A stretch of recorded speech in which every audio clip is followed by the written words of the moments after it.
기도하겠습니다. 좋으신 아버지 하나님, 오늘도 저희들에게 이 아침의 시간을 허락하여 주시고, 또 주님의 말씀을 묵상하며 이 하루를 출발할 수 있게 하시니 감사드립니다.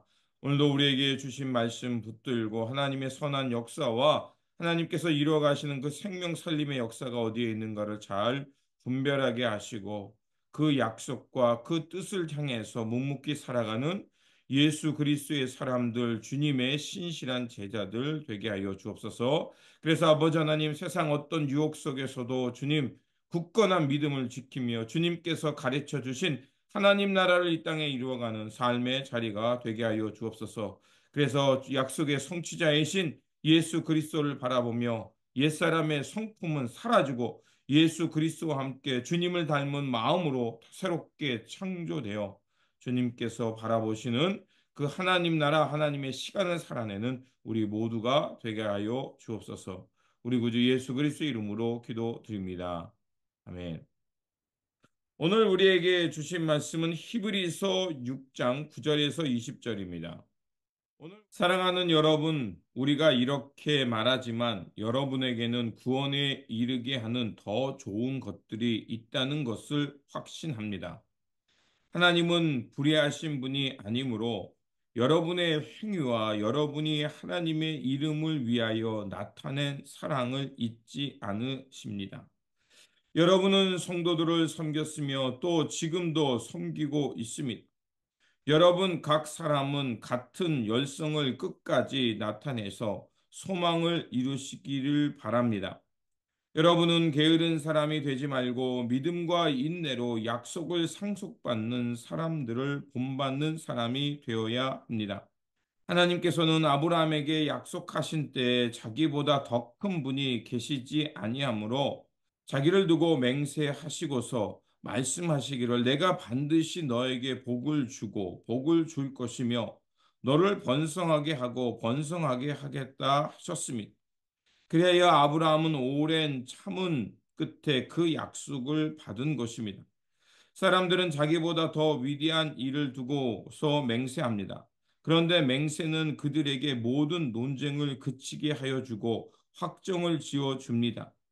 그래서 하나님께서는 그 약속을 상속받는 사람들에게 하나님의 뜻이 변하지 않는다는 것을 더욱 확연히 나타내 보이시려고 맹세로서 보증하여 주셨습니다. 이는 앞에 놓인 소망을 붙잡으려고 세상에서 피하여 나온 사람들인 우리가 이 두 가지 변할 수 없는 사실, 곧 하나님의 약속과 맹세를 의지하여 큰 위로를 받게 하려는 것입니다. 하나님께서는 약속하시고 맹세하실 때 거짓말을 하실 수 없습니다. 우리에게는 이 소망이 있으니 그것은 안전하고 확실한 영혼의 닷과 같아서 휘장 안에까지 들어가게 해 줍니다. 예수께서는 앞서서 달려가시는 분으로서 우리를 위하여 거기에 들어가셔서 멜기세덱의 계통을 따라 영원히 대제사장이 되셨습니다. 아멘.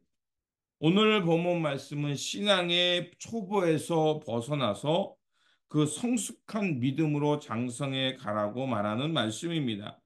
지혜자는 땅의 비유를 통해서 우리가 어떤 신앙의 결과를 바라보고 살아야 되는지 말하고 있습니다.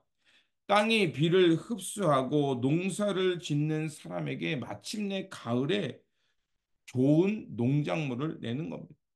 이와 같이 하나님의 언약을 믿고 살아가는 사람은 우리의 삶 속에 가시덤불이나 엉겅퀴를 내는 사람, 그런 사람이 되어서는 안 되는 것입니다. 마침내 그 추수 때의 좋은 열매로 보답하는 것처럼 하나님께서 기뻐하시는 삶으로 하나님께서 원하시는 그 성숙한 믿음으로 자라가야 함을 말하고 있습니다. 그렇다면 왜 이런 말을 했을까요? 그 이유는 바로 히브리 저자가 그 살아가는 그 시대에 그 외부로부터 고난과 핍박이 들어왔습니다. 그러니까 유대인으로부터의 핍박일 수도 있고 또 어떤 상황인지 정확히는 알 수 없지만 그 예수 그리스도를 고백하고 살아가는 신앙 가운데 많은 도전이 찾아왔던 겁니다. 자, 그러자 예수 그리스도에 대한 확신이 없던 사람들은 흔들렸고요. 믿음을 떠나서 옛사람으로, 즉 유대 공동체의 그 편안함으로 돌아가려고 하는 일들이 있었습니다. 자, 그래서 6절은 이렇게 말합니다. 타락하면 그들을 새롭게 해서 회개에 이르게 할 수 없습니다. 그런 사람들이야말로 하나님의 아들을 다시금 십자가에 못 박고 욕되게 하는 것이기 때문입니다. 자, 예수를 그리스도로 고백하고 예수 그리스도와 함께 부활을 경험했다라고 말하는 사람들이 그 외부의 도전 때문에 다시 유대 공동체로 익숙한 삶으로 돌아가는 것을 말합니다. 자, 그렇게 되면 여기 말한 대로 예수 그리스도의 십자가를 부정하는 일이요. 예수 그리스도의 십자가의 은총을 욕되게 하는 것이라고 말하고 있는 겁니다. 그들이 왜 이렇게 되었을까? 예수를 그리스도로 고백을 했고 주님과 함께 옛사람이 죽었고 주님과 함께 새로운 몸으로 새로운 신령한 몸으로 부활했다고 고백했지만 그들의 믿음은 온전하지 못했기 때문에 그런 겁니다. 여러분이 전도를 해보면 알 것입니다. 신앙생활을 하다가 다시 그 신앙생활을 멈추고 교회를 떠나서 예수 그리스도와 상관없이 살아가는 삶을 전도하기가 더 어렵습니다. 오히려 예수 그리스도를 통해서 그것을 모르다가 주님의 그 도를 전해주고 우리가 어떻게 새로운 존재가 돼서 새로운 삶으로 변화될 수 있는가를 처음 듣게 되는 사람은 오히려 그것에 관심을 갖게 됩니다. 지금 당장 교회는 나오지 않는지 모르지만 그리스도의 신앙에 대해서 닮아가고 그것에 대해서 궁금증으로 질문을 던집니다. 그때 우리는 예수 그리스도를 따른다는 것이 무엇인지 분명하게 알아야 우리에게 그들에게 주님을 믿고 살아가는 삶이 무엇인지를 가르쳐 주고 그리고 하나님의 때에 하나님의 방법으로 그들이 주님께 나와 세례를 받게 되는 그 역사가 일어납니다. 그래서 1절은 우리에게 그 믿음이 어떠해야 되는가를 우리에게 가르쳐 주고 있습니다. 1절과 2절은 이렇게 되어 있습니다. 그러므로 우리는 그리스도교의 초보적 교리를 제쳐놓고서 성숙한 경지로 나아갑시다. 죽은 행실에서 벗어나는 회개와 하나님에 대한 믿음과 세례에 관한 가르침과 안수와 죽은 사람의 부활과 영원한 심판에 관련해서 또다시 기초를 놓는 일이 없어야 하겠습니다. 그러니까 예수 그리스도를 분명히 알아야 우리가 예수 그리스도와 함께 새로운 존재로 거듭나서 주님과 함께 부활의 삶, 그 영생을 누리는 삶을 향해 나아갈 수 있다는 것입니다. 그렇기 때문에 우리는 이 초보적인 사도 바울도 말했죠. 어린아이 같은 것을 버리고 장성한 믿음으로 자라가라고 했습니다. 신앙생활을 시작하면 모든 일이 다 내 마음대로 내 뜻대로 다 정리되어 있을까요? 아닙니다. 내가 예수 그리스도와 함께 살겠다고 고백하는 그 순간부터 우리는 모든 어려움을 닥치게 됩니다. 왜? 그 전에 살던 대로 옛사람의 방식이 아닌 새로운 방식으로 살기 때문에 모든 것이 불편하고 절제해야 되고 어려움 받고 때로는 사람들로부터 네가 뭐 그렇게 잘났냐고 비난을 감수해야 합니다. 그럴 때 우리는 예전 같으면 싸우고 비난하고 그 사람들과 논쟁하면서 당신들은 틀렸고 나는 옳다는 내 자기 주장을 했던 사람이라면 아직까지도 그리스도와 함께 부활한 몸이라고 말할 수 없습니다. 그런 것들을 다 감내하고 맞습니다. 내 옛사람이 그랬습니다. 그러나 지금부터는 나는 새로운 사람으로 살겠습니다라고 해서 주님께서 말씀하신 대로 좁은 문으로 들어가는 삶을 살아내는 것입니다. 사실 말은 쉽지만 그렇게 살아간다는 것은 쉽지 않다는 거 저도 너무나도 잘 알고 있습니다. 그래서 오늘 본문 히브리서 저자는 그런 믿음과 또 신앙의 도전을 받는 이들에게 따뜻한 격려와 위로의 말을 해주고 있습니다. 소망과 인내로 마침내 하나님의 복을 받았던 한 사람을 이야기합니다. 바로 아브라함입니다. 아브라함은 주님으로부터 택함 받고 부름을 받았습니다. 그는 나아갈 바를 알지 못했다라고 말합니다. 그 장차 앞으로 어떤 일이 있을지 분명한 것은 고난과 어려움이 있지만 그러나 하나님의 약속 가운데 하나님께서 주시는 영생의 삶이 있음을 알고 그는 믿음으로 나아갔던 겁니다. 그리고 많은 인내의 시간과 고난 시간 속에서도 마침내 그는 그것을 지켜냈고 복의 근원이 되는 믿음의 조상이라는 엄청난 은혜를 입었다는 것을 우리는 알고 있습니다.